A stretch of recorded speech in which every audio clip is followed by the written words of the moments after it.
Ja elu hea mõte on, kui alati naerad. Naerata ja tee elu rõõmsamaks. Ja ma olen eluaeg alati naernud. Ja naeratan ikka edasi, kuigi pole juba 100-aastane varsti.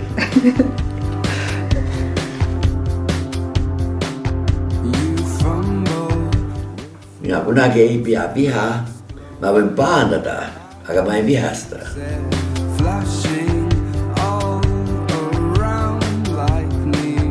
Ja vihkamine on, mis teeb inimest vanaks.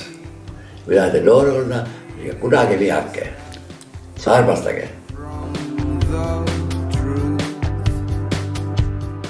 Ma usun Jumalasse, see annab mulle palju jõudu.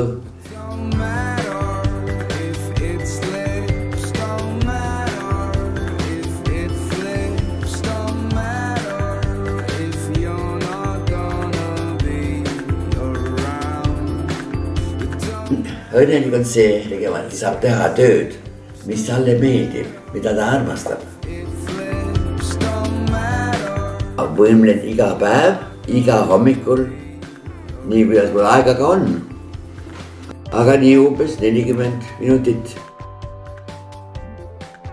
Ja ma võimlen juba 50 aastat ja mu tervis on hea. Ja see on, mida mina olen teinud. Ja selle tõttu olen ka juba 99 aastane.